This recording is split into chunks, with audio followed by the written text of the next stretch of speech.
We don't do that here. But the queen The Gracie people are known for jiu-jitsu, right? Yeah, they're sort of like the, I don't know, you could say, I guess, the lineage of like Brazilian jiu-jitsu or modern day Brazilian jiu-jitsu. They're the people who kind of like really popularized it and showed its effectiveness. All right. I only know Ken Shamrock from wrestling. I know he was into what, shoot fighting or whatever it's called? Something like that. Yeah, he was primarily a wrestler. So like if you watch those old UFC fights, it's really weird because they would have the wrestler come out in whatever stuff they normally would fight in, and then they'd have the jiu-jitsu guy or the karate guy in like their gi. Yeah, I've seen some of those. A karate guy versus a sumo wrestler was ridiculous. Mm-hmm. Yeah, those were the Wild West days, man. Well, if Ken Shamrock's a wrestler and Gracie is a jiu-jitsu guy, 36 straight minutes of grappling. I'm not saying that's easy, but it's not quite what I had imagined. They weren't punching each other for 36 straight minutes. That's for sure. Yeah, I wouldn't expect they are. That's a lot of it to ask of anyone. Yeah, it was a very high level grappling match. But you have to you gotta be kind of a geek to appreciate what's happening, because to the normal person they're just wrestle fucking each other. Right. I don't know if he's gonna make it. Shall we press on? I suppose we shall. Right. Hopefully, if he pops in, great. If not, hopefully next time. Yep. Maybe we could get some clips to cut in here and there, but let's do the thing. Fucking ultimate casual. I said it backwards. I think we should get a new logo thing. Maybe something more, I don't know, MMA themed. What do you think? Yeah, we definitely need some kind of brainstorming here. Something with like the little 8-ounce or 4-ounce gloves, rather. Yeah, that's what I was thinking. Or something with an octagon. Yeah, I tried to get some merch going. I tried to change it a little bit. On the edge of where it says "fucking casual," there's octagons on the side of it. But it's a very small detail. Very important discussions on Ultimate Fucking Casual and its evolution. My name is Leo, joined by my good buddy here, Nathan. Chief is MIA, but that's okay. We're gonna get into this big bit of news, Ngannou versus AJ boxing. So the PFL debut is deferred once again. And potentially deferred indefinitely. Ngannou has been making comments to the effect of, like, hey, I may not even fight in PFL this year. So I think it's safe to assume if he keeps winning in boxing, I guess his PFL status will just remain as stockholder. Yeah, maybe if by winning, it doesn't necessarily mean getting like decisions or knockouts. Just having success in the ring. That's really all that matters for Ngannou at this point. I feel like that's gonna plateau at some point where he's competitive with these guys, but at some point somebody's gonna say, why aren't you winning? You're good, obviously. You've been able to do it this long. Why aren't you winning anything? Well, the thing is, heavyweight, I mean, as we know as boxing fans, has been so shallow over the past decade. True. So he could get knocked out by Anthony Joshua, but then he could go turn around and fight, like, I don't know, Zhang in China and have, a non-zero chance of pulling off an upset. Yeah, and they're about the same age. Yeah. Huh. Or he could, pick up like someone like a Daniel Dubois who's, continually underperformed, and he got famous for just knocking, guys out in a shallow UFC heavyweight division. So like he could theoretically keep doing the same so long as he keeps delivering. Yeah. There's Robert Helenius might be. He's known for being knocked out. Helenius would get mauled. Yeah, that's definitely the type of thing that's the red meat that I think that more casual fight fans would need to see. That they would need to have to keep riding the Ngannou train. Do you expect this to go the distance? I don't think so. I do think Joshua's going to win. I mean, the thing about Joshua, he's sort of, lost a lot of his star power due to the Usyk losses. But, I mean, he's actually, even in those losses, he did a lot of things to kind of tweak his game and adapt and improve. Like, he's not been on a perpetual downslide since his first loss to Andy Ruiz. He does seem like he has been trying to improve and stay at least in shape, unlike Fury. And his last fight, he looked pretty darn good. Yeah. For his standards. So I think if he comes out like that, I think he'll win. But I mean, most boxing fans, myself included, have probably viewed him as chinny. So it's like, yeah, I mean, if he gets caught, he could get knocked out and he could lose right there. But I think Joshua will try and put the pressure on him, and I think he will get the better of him as the fight goes longer. I was thinking that it wouldn't. I don't think he would get hit or get caught the same way that Tyson Fury did, because AJ, having seen obviously the Ngannou Fury fight, he's taking it seriously, whereas Tyson Fury did not seem to be. His head wasn't entirely in the game, as that's the way it looked to me anyway. He came in completely out of shape, just despite his I'm back, the return of the Mac or whatever the hell he says, when he rededicates himself to the sport. But I think AJ is going to take this seriously, but I also have a nagging feeling that there might be a script floating around somewhere, that not necessarily Ngannou's gonna drop AJ or anything, but I have a feeling it's gonna go the distance to help Ngannou save face. Still, whilst AJ still gets the win, and Ngannou remains marketable. That's just my thinking. And okay, Eddie might set that up if he wants to keep working with Ngannou. Yeah, I was just thinking about this fight, and I just had a thought. Like, how much do you rate Ciryl Gane's boxing compared to Anthony Joshua's? Because Ciryl Gane had a lot of success against Ngannou, and Ngannou was hitting wind most of that fight.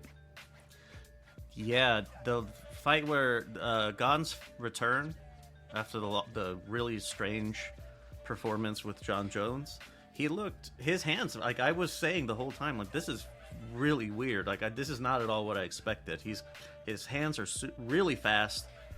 He's really sharp with his punching. It looks like he is trained. He uses boxing as his technique for hand strikes. It's really good. Yeah, and he, I realize they're different, a little bit different settings, but, and Joshua's maybe not the more technical boxer. I think we all thought Fury was, but even if Fury didn't take into his conditioning into account. But I don't know, just a little interesting little side thought there. Yeah, same with Tom Aspinall. And him being much younger, he could, if he were to switch over, then he would, I think, do really, really well in a shallow division, like you said. There's not a whole lot going on. Tom could do phenomenal in boxing, just for the fact that he's not very long into his MMA career, and he's already one of the most well-rounded guys in his division. And I understand, he's heavyweight's not got a lot to offer in terms of that, but just the growth of him as an athlete in that short span of time, while also having a year layoff due to like a brutal leg injury, career-ending type of injury. Yeah, I mean, he definitely could have success in boxing if he chose to. Yeah, one guy that there's kind of a parallel here is Tenshin Nasukawa, who, yes, he got schooled by Mayweather. That was a long time ago, though, and Tenshin's grown a lot since then. And as he's like his third fight deep, and he's looking really good. And the way that he moves with his kickboxing and MMA background, his movement is really strange, and it really does seem like other fighters who they're not scrubs or like low-level journeymen. They're pretty decent. They have decent records. They have winning records. And he has them completely confused. I really think Aspinall could do the same thing. Yeah, he could, but I will have to say, I really hope he doesn't. As a fan of MMA, I'm tired of seeing these guys who get to the peak of their powers and then immediately jump to do something else. Like, I get their motivations, because obviously the UFC doesn't pay half what boxing could pay someone, but like, selfishly speaking as a fan here, I want to see Tom Aspinall like push MMA further and push the UFC further, even if maybe the business doesn't deserve it. But I'd love to see him in that context. But, you know, I guess that's his decision. If he does go to ship to boxing, that would be exciting too. But I really do like watching him fight in MMA. Yeah, so. Yeah, he does, like you said, he's really well rounded. So it would be, I don't know, maybe like seeing like a tiger, really a beautiful beast in a cage, and you know, if it were out in the plains, it would be so much more ferocious than what you're seeing. Limiting, but maybe PFL with all their Saudi money can start sniping. Yeah, maybe. Well, I don't know. They just lost, Kayla Harrison to the UFC. That's so, right. Big loss there, All right, let's get into some recaps. Pretty light, so just fucking three. There's two one Friday fights, as ONE FC is wont to do. There was zero information available until like a week later. And 165, which was in Tokyo, which was pretty cool. It was supposed to be Rodtang, that fucking Muay Thai monster, but it instead got the fight was, his spot was taken by Superlek, who is the other fucking Thai beast, and he fought Japanese phenom Takeru Segawa. It was for the kickboxing title, and Superlek took that one. So worth checking out if you like watching people beat each other up. Speaking of which, UFC 297. Why did I say speaking of which? Not speaking. Speaking of not which. I don't know how to phrase this. Pretty dull. Pretty dull. It's disappointing. I was in the boxing Discord with a lot of people, and we were watching it because there was no boxing on that weekend, and everybody was like, man, like, I could have went out somewhere instead of watching this. And like I was saying, like, man, no, I'm telling you, these are gonna be good. It's gonna be a good one. Yeah, I have to admit, looking at the slate of UFC cards coming up, this one I felt like would have delivered something more than that. Yeah, definitely. And this turned into one of the bigger stinkers we've seen in a while. The best fight on the card was, I think, a fight that would have bored most casuals to sleep anyway. Like, that was more of a hipster, like, defense rules, type fight, with the Duplessis and Strickland. So this, it was a tough one. Tough watch. If you paid for this card, I'm sorry. Call Dana and ask for your money back. You should. You should. If he can get his hands on the phone with his oily fingers. Right. So from the bottom up here, Movsar Evloev, ranked 9th, gets the decision over Arnold Allen. Disappointed in you, Arnold. I expected better from you. At the same time, Evloev beat Diego Lopez in his UFC debut, so him looking good makes that victory and defeat for Diego better, but also Evloev saying like, I have no interest in a rematch, I want to get a title, does bug me as a stan. Chris Curtis, ranked 14th at middleweight, gets a split decision over Marc-Andre Barriault. Pretty was this not noteworthy? Because I'm pulling up a blank here. I got nothing. Yeah, this was sort of a, like, you forgot what happened in the fight after it finished, honestly. The only, like, I thought Chris Curtis winning was a good sign because he trains with Sean Strickland, and I figured, oh, Curtis has won. He's you know, good camp. He's opening for his buddy, you know, yeah. And it didn't happen. So I think that was only the good vibes did not translate. Maybe if he was co-main event, but I guess not. Neil Magny, ranked 13th at welterweight, stops Mike Malott. Now, I would like to offer a quick highlight for you, for dear listeners, to check out. It's a boxing one, but it's Jerron O'Quinn. His most recent win was a come-from-behind knockout. Is getting his ass completely beat for the entirety of 5 rounds. Every single second he was losing until that one single punch. And I feel like that's a perfect parallel for what we saw with Neil Magny here. I don't... Maybe you recall, Nathan, we were talking about it when... I think his last fight where he was really susceptible to calf kicks. And something that I had pointed out was that Neil Magny has... They're referred to as sprinter's calves, where they're balled up higher up on the leg. Mm-hmm. And once again... There's less protection for those. Yep, he can't absorb the kicks as well, because it's going more directly to the bone, and that shit fucking hurts. So, Neil Magny, once again, was susceptible to leg kicks.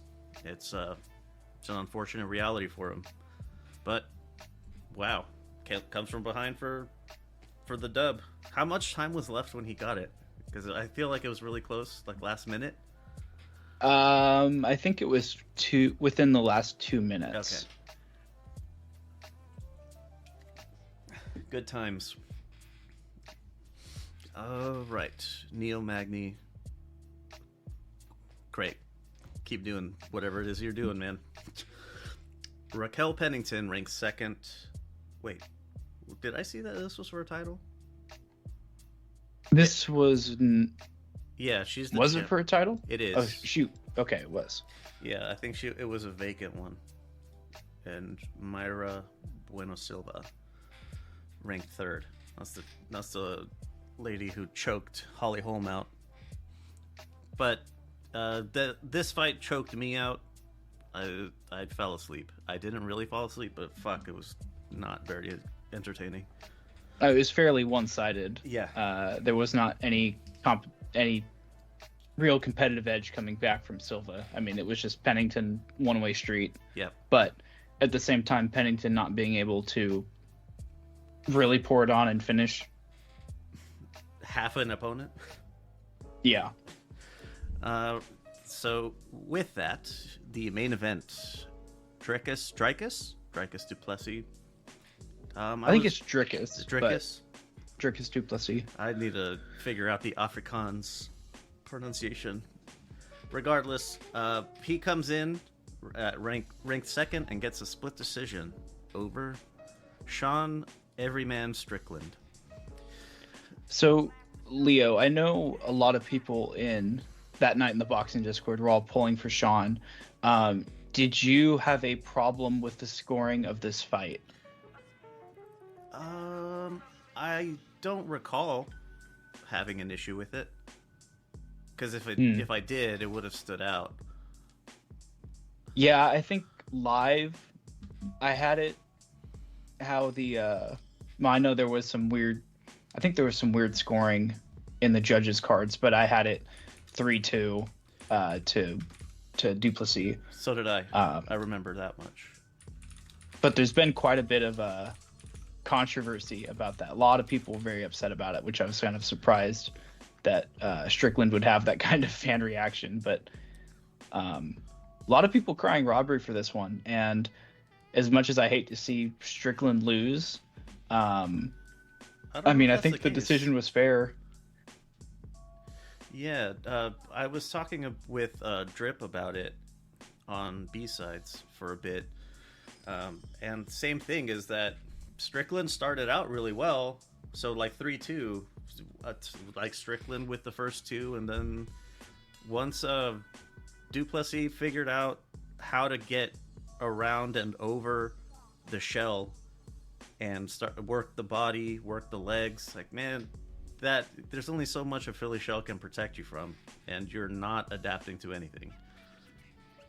Yeah, he didn't adapt until the 5th round, and the only way he really can is just by turning up the pressure, and he did in that 5th round. He was very successful, but it's like at that point it was sort of too little too late. He needed a knockout, or at least a knockdown, and Sean just doesn't have that kind of power. He sort of is in the position where he needs to decision you, which is really hard to do in a 5-round fight. It's different than boxing where you have 12 rounds to kind of accumulate. Right. You can bank points in the back of your pocket. You can't really do that in MMA. Yeah, 5x5 does definitely make for a different game plan. And Strickland, he had the pressure up on Adesanya, right? He kept his back to the cage the whole time, but Duplessis stood his ground. And I remember his overhand right being once it found Sean's chin, it just did not stop landing. It was pretty wild how that was just like a textbook haymaker, a sloppy haymaker that a shell type of defense should be able to block or at least avoid. But I don't know what's going on there. Well, at this point, this is just Duplessis style. He has this very he looks like he's doing everything wrong, but all his punches land anyway. This is kind of the same thing with Robert Whittaker. He's throwing these haymakers that someone with a really high fight IQ like Whittaker should be able to avoid, but the tempo that he fights at is just at such a different pace than most people are accustomed to. It's not orthodox by any means, that it throws people off. And that's what makes Dricus dangerous as a striker, is that there's an element of unpredictability to it. My head is saying that there was, whenever Strickland tried to come in or close distance, that was it Dricus that was capitalizing on that? I think it was more when Sean kind of was holding it mid-range, and when he allowed Duplessis to take the pace of the fight, that's when he suffered the most. And when Sean imposed his pace, the roles flipped. Yeah. Do you think they're going to rematch? Not immediately, but Sean still, despite losing, he had some really good moments in that fight. I mean, his defense was spectacular in the first round, and even throughout the fight. Like, he ate a lot of leg kicks due to his style, but I mean, he avoided all of the really major damaging power punches to the head, and he's at least able to absorb them or like kind of roll with the punch. So he still, I mean, looks like like he could hang around the top of the division. But I can't imagine they make it next. In fact, one of the rumored main event fights for UFC 300 would be Israel Adesanya versus Duplessis for the title. And for so I think the hero of Africa. Yeah. I guess the we real just needed African a race fight? war added. Yeah. We just needed a race war added to UFC 300.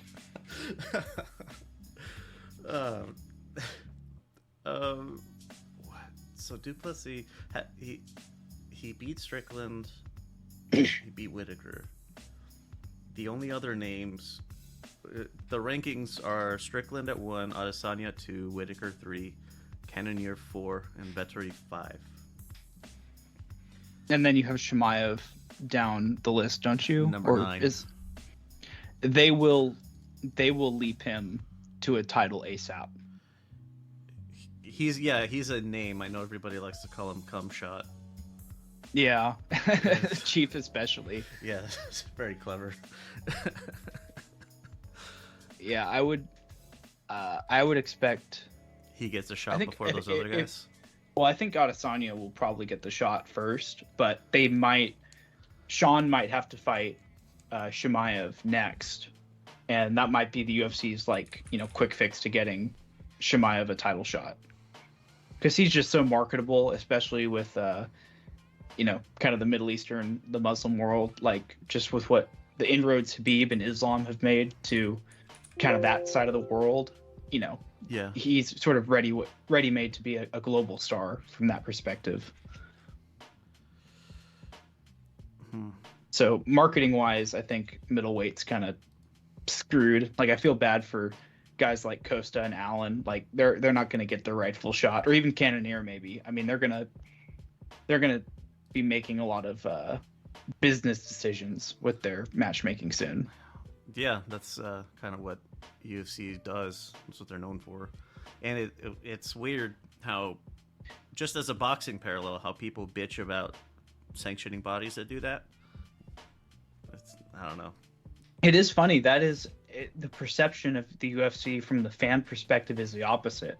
Yep. They're like, oh, the UFC makes, and they do to a large extent. They make really high-level contender fights. They make people actually work their way up the rankings. They make for it. Yeah, they make the champion fight number 1 and number 2 consistently, but they're a dictatorship. So at the flip of a switch, they can just say, well, screw that, we don't care, we're going to make this fight. Yeah. Or Dana will say, oh, so-and-so doesn't want the fight, so we had to give it to this other guy. Yeah, or okay, you guys want to see, for example, Duplessis versus Vettori. Nope, we're going to do Chimaev in Dubai. Sorry. Yeah, absolutely, yeah. Because, it's more money. That's what boxing sanctioning bodies do as well. I'm not sure why. I'm not sure what is it just that it's the perception that UFC is doing that for the sake of the fans? Because if the more profitable fight was not a 1 or 2 contender consistently, then they would consistently not fight the 1 or 2 contender. Isn't that the case? Well, most times it doesn't work out that way. But when you have a division here where, middleweight, where the competition's sort of staler, they're all older guys that have all sort of seen each other once or twice, they will they'll start going backwards on their stuff. Or a great example is heavyweight. John Jones is injured, and yet they are going to they're going to let him retain the title and make Aspinall defend his interim belt. And then they're not even going to give Aspinall John's return fight. They're going to make him wait till after Stipe. Right. And that's totally a business decision of, we want to headline John Jones as the heavyweight champion in a fight that we can market as, this is for the legacy of the greatest heavyweight of all time. Even if it's not true, they can market it like that. Right. And so, Aspinall gets screwed. And whereas with middleweight, I think most fans won't care about someone like Jared Cannonier or Marvin Vettori getting passed over. They do care about Tom Aspinall getting passed over, because it's very obvious which one is the exciting fighter and which one isn't. Yeah. Goddamn business. Shit. Anything more can we milk middleweight a little more? Dana, I need advice. How do we do this? I don't know. We need some like Dagestani like guest to come on the show, and then that's how we would do it. We need to start recruiting. Well, points. It's 1-0. That's all we got. Woohoo! Yeah. Starting off the year right. Oh shit! Is there, man? And it's a light preview block as well. There's a one Friday Fights number 50. As is tradition, there is no information available. UFC Fight Night on the 3rd. This one's headlined by Dolidze and Imavov. I have a special tag here at the bottom because this is on the prelims. It's Molly McCann versus Diana Belbita. Oh dear. Yeah, I had this one tagged for Chief. I wanted him to riff on McCann for a little while. For better or worse. Literally went from main event to like untelevised prelim. Yep. Yeah, that's what I wanted to point out. Was like, holy shit. You get embarrassed in your hometown, metaphorical hometown, and yeah, congratulations. Let's bottom up. Gilbert Urbina versus Charles Ratke. Welterweights. Oh, fuck. Aliaskab Kizriev versus Mahmoud Muradov. Middleweights. Vivian Araujo versus Natalia Silva. Flyweights. Ranked 7th and 9th. Randy Brown versus Muslim Salikov. Welterweights. Renato Moicano 13th versus Drew Dober 15th. At lightweight. Is Drew Dober the one that got fucking bowled over in like a minute? No, he was actually the one doing the bowling over. Okay. On old Ricky Glenn. Yeah, that's where I remember him from. He was in that one.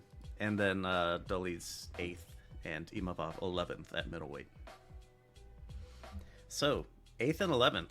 Doesn't look like they're going to be getting title shot anytime soon. Well, I think if there was a chance for someone to move up, it would be Dolidze. Imanov's last fight was against Strickland, and that's where he completely gassed out and like was completely turning away from Strickland and you get knocked out by Strickland. I mean, that's not good. That's not a very good testament to your Floyd Mayweather your cardio stoppage. or your chin. Yeah, essentially. So if there's someone, ooh, this is interesting.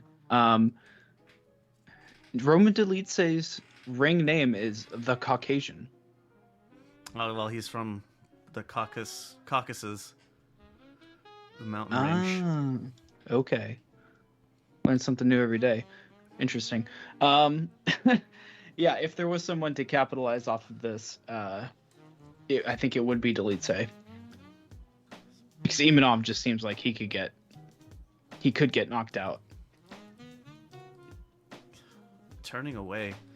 Yeah, there was a weird situation. Just want to throw out a quick little pluggy plug here for myself, kind of.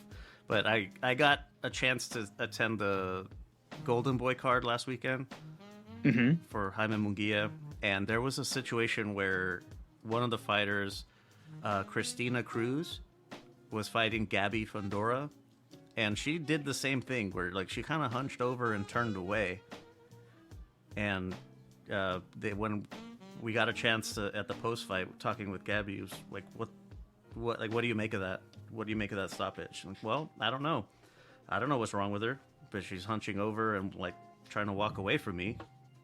Something tells me that something's not right. Yeah, I feel like stuff like that's like a mental break, even if it's subconscious. They're like they're mentally tapping when you do that. Yeah, that's a very good way to put it. Like trying to just ball up on the ground and protect your vitals. Yeah, because everyone says like, protect yourself at all times. Like you are not protecting yourself in any way when you turn your back to your opponent. It's the opposite. Yeah. Even if you're trying to cover yourself up, this is a skilled person that knows how to get around it. They're gonna mess you up. that says a lot about Imavov there. I don't know. I haven't seen that happen very often. I think Christina Cruz might have been like the third time. Yeah, it is rare, and especially in MMA, because with the lighter gloves, you tend to get like put on your ass before you have a chance to even like quit. You know what I mean? Oh, let me correct myself, because that shit happens all the time in bare knuckle. It happens way too much. Like the one that made, like, when I decided I'm not gonna watch BKFC anymore. It was a women's fight, and the challenger got hit on the eye with a straight up knuckle on the eye, and from what I heard, she had some permanent damage. Oh no. And so she like hunched over and turned around, and the ref didn't stop it. Yep. Ugh. I know there've been a lot of like questionable no referee stoppages in BK. Like they'll just let it keep going. Yes. And it's like, what's happening? The person's deceased. Yeah, that's pretty much what happens. Is like they're standing up against the ropes or fence, whichever they're using for that event, and they're just getting wailed on, and nobody's doing anything. That was something that Drip and I were talking about. Is like at some point, corners need to step it up, because if the ref's not doing it, that's one of your duties. I would say that's your prime duty, is ensuring like the safety and welfare of your fighter is paramount to everything. Mm-hmm. Yeah, agreed. So hopefully Imavov he gets a male dog in him, gets the bitch up out of him. I don't recognize anybody else on the undercard except Molly McCann, and I only really brought her up to dunk on her. That was it. So, Fight Night on the 10th. Okay, bottom up. Rodolfo Vieira versus Armin Petrosian. I remember his name. Michael Johnson versus Darius Flowers. Recognize him. Brad Tavares versus Gregory Rodriguez. Robert Brychek versus Albert Duraev. Dan Ige, 13th versus Andre Fili, 14th at Feather. Jack Hermanson, 10th versus Joe Pyfer, middleweights. Now, something that I don't think a lot of people know is that Joe Pyfer came from nothing. I don't know if you knew that. I didn't know that, Yeah, but now I do. I assume that's something he tells everyone. He says it over and over again. Every time I've seen him, which is at least twice right now. He just repeats it nonstop. I came from nothing. Well, I imagine he'll be saying at the end of this fight, because I think he's got a very good chance of winning. And the only reason I say that is because he recently broke Francis Ngannou's record on the punch cube thing for most powerful punch. How is that possible for a middleweight? I don't know, but he did it. What I don't know about. What is the punch cube? So there's like this, like, I don't know. It's one of the. It's like, you know, when they have the little boxing thing. Is it like the bar guys game? Hit it. Yeah, it's like that. But there's this fight cube thing the MMA guys hit, and sometimes like Joe Rogan has a thing of it, and it's supposed to scientifically measure how powerful the strike is, and he, I don't know, hit it. I don't know. The numbers I feel like are made up. So like Ngannou's punch was like 129,161 units, whatever that means, and Pyfer hit 170,000 units, essentially. Wow. Does that mean anything? I don't think so, but it's cool. Yeah, it's a talking point, I suppose. I know in for that boxing one, it's like that ball that comes down. Yeah, that's what I was thinking of. Deontay Wilder got outscored by Gervonta Davis by a little bit. Mm-hmm. But it was... that was kind of shocking. My favorite was when they had Errol Spence do it, and he hit it, and they see the number and like, hey, did you know Mikey Garcia hit it harder? And this was like a day before he fought Mikey. And I mean, like, I don't know, you should ask after the fight who thought the other hit harder. It doesn't seem like Mikey's hard hits were all that consequential. Yeah, so I don't know. It feels like, I don't know, those machines just exist to, I don't know, for us to have content on a slow week. It's yeah, it's just like silly shit for when dudes are being bros or whatever. Just something to talk about.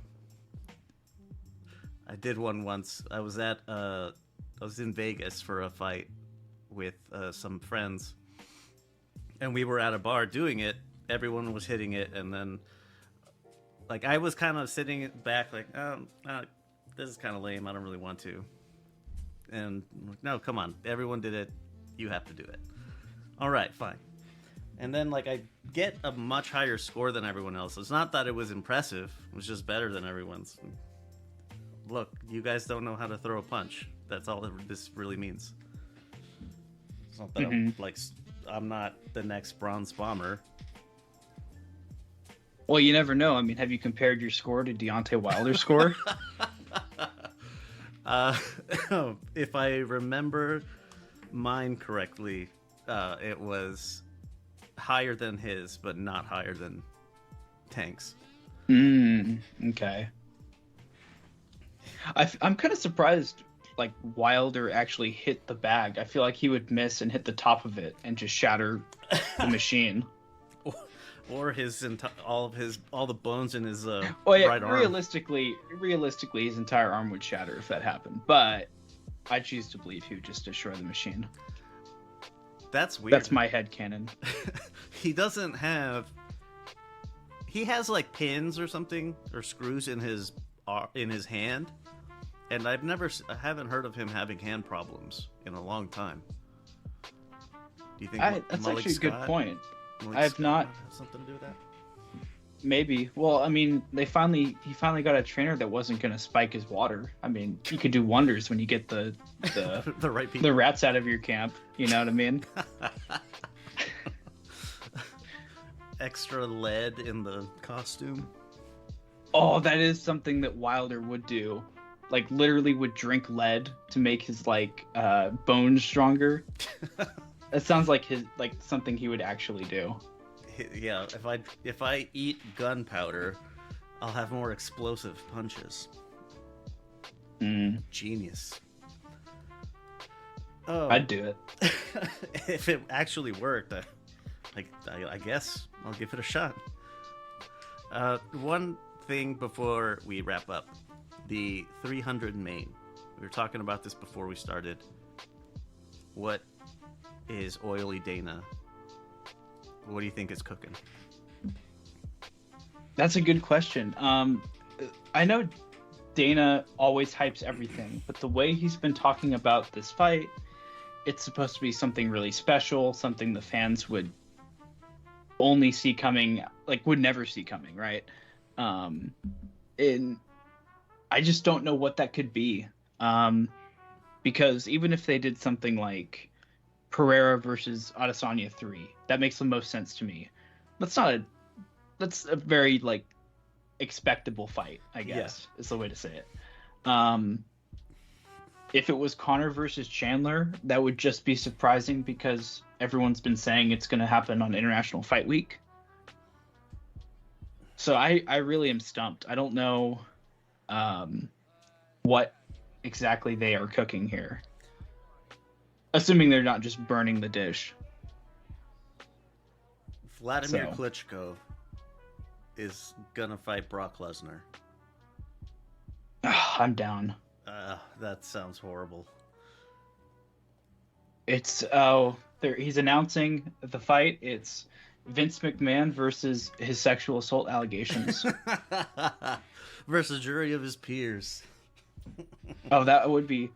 Oh, that kind of reminds me of the meme where they say they have the UFC like fighter face-off cards, and it's like Francis Ngannou versus 9 Demetrius Johnsons, or 9 Henry Cejudos or whatever. That would be cool to kind of see like a tag team mob. I think one of the first boxing AMAs on the subreddit that I saw, I don't remember who they were asking, but they said, would you rather fight one Tyson Fury-sized Roman Gonzalez or 10 Roman Gonzalez-sized Tyson Furies? That's a really good question. Yeah, I might have to go with the 10, because Roman G at a very large size is not good news for anyone. Yeah, that would be bad. But back to the topic at hand, I'm kind of stumped. I really don't know what they're doing. The way it's being discussed doesn't line up to anything that makes sense in my mind. Like, even if it was like Tom Aspinall versus Stipe, like, that'd be cool, but like, would we be like shocked and like, you know, literally crying our eyes out in amazement? I'm looking at the divisions. Maybe Khabib comes out of retirement for something. So that would be shocking, but that's mostly because it would be Ramadan then. Oh shit, that's right. Which maybe, I mean, that would be insane if he went and fought someone mid-Ramadan. Well, if the camp concludes beforehand, it might be all right. And I know GSP has been shooting down any kind of rumor that he's involved in any way. I can't see anything on here. Volkanovski has something scheduled. Sean O'Malley has something scheduled. Is Leon Edwards due for something? Well, he said a couple months ago that he was going to fight on UFC 300. And the rumor, though, was that he was going to fight Bilal Muhammad. That can't be the main event. No, definitely that would not. Be there's no shot. What if maybe Leon versus McGregor? Is that possible? I think. Because I mean, there's been talk about McGregor fighting a weight class up, fighting out welterweight. Perhaps. That would actually be kind of wild. Leon Edwards versus Conor McGregor. Because then Conor would be coming back with the chance to become a 3-weight champion. And I don't know if anyone's done that in the UFC yet. That is pretty nuts. Leon Edwards versus Bilal Muhammad in the West Bank. In the West Bank? Yeah, nobody's going to see that coming. And nobody's probably going to see it because the ring's going to get destroyed before the fight even happens. Yeah, that's man. Little did we know there were actually Hamas militants under that ring. You just have to trust the IDF on that one. Yeah, the ropes were actually explosives. Mm-hmm. Yeah, just trust our good friends, IDF. Yeah, UFC 300, a bit of an enigma, but we should have an announcement this week if Dana White is to be believed, and he's not to be believed, so it's really a coin flip. I expect it's going to be underwhelming now that he's been really jazzing it up here. I don't think it's going to live up to the expectations that he's setting. You think it could be like Adesanya versus Dricus? Yeah, something fucking everyone would have expected. But we didn't expect it because he told us not to expect the pick. Reverse psychology. He's fucking... It's misdirection.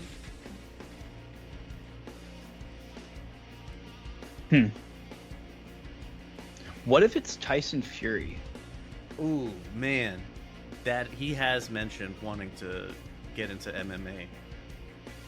That would be surprising. That would surprise me. Yes, that would very much be surprising. But who would he fight?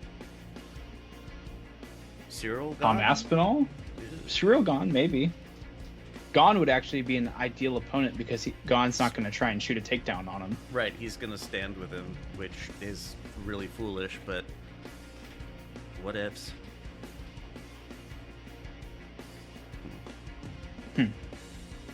Oh, I forgot about this rumor. So I've heard that... Oh, and really? Okay, so DC unfortunately parroted this. Conor McGregor versus Nate Diaz 3. Is that worth relitigating? No, it's not. But DC thinks it is. That's company man talk. I mean, if you wanted to be really cynical about it, those names would sell. But Nate would get... I mean, he probably wouldn't survive the first round. Is Nate the one that fought Jake Paul? Yes. Okay. Yeah, he probably wouldn't. Like the time for that trilogy has come and gone. Yeah, he's pretty punchy these days. At least that's the way he looked to me.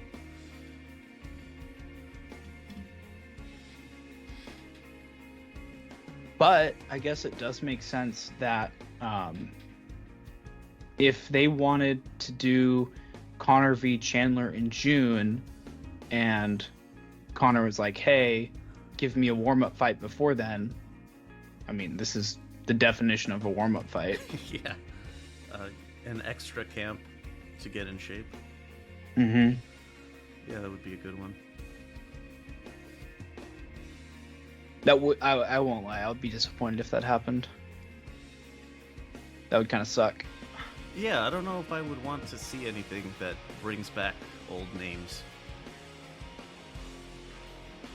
Yeah, especially the ones that are showing the wear and tear.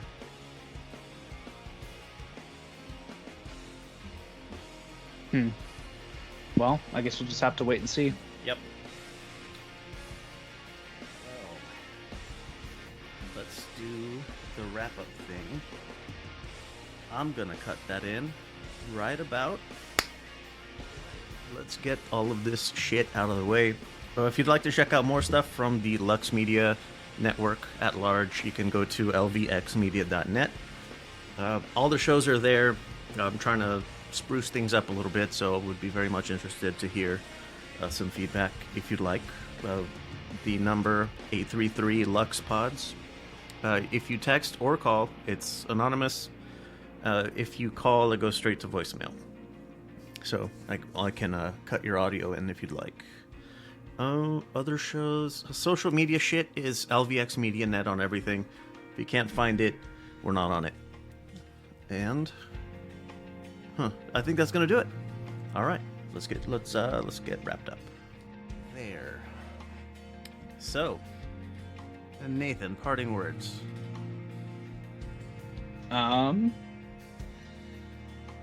Looking forward to see Dana White oiled up for not having released the MMA or UFC 300 main event. I hope he uses like something that's really, really not good for his skin, so he comes out extra like purple and red in his next press conference. maple syrup. That's not oil. Mm. It's not oil, but we could throw maple syrup on him too. Yes, ketchup, whatever. Nickelodeon slime. Oh, they should slime him. Slime him. I'm gonna call Nickelodeon now. I'm gonna call the UFC now. I don't understand why we don't slime the winner of every UFC championship fight. Oh shit! The Super Bowl's coming up. That's gonna be the Nickelodeon slime thing that they do. Oh no, I forgot that was a thing. I think if it gets kids watching, I guess that's fine. I don't really care either way, but whatever. Okay, so yeah, my parting words are bring on the slime. Parting on the same ones. Fuck Tyson Fury. Yeah.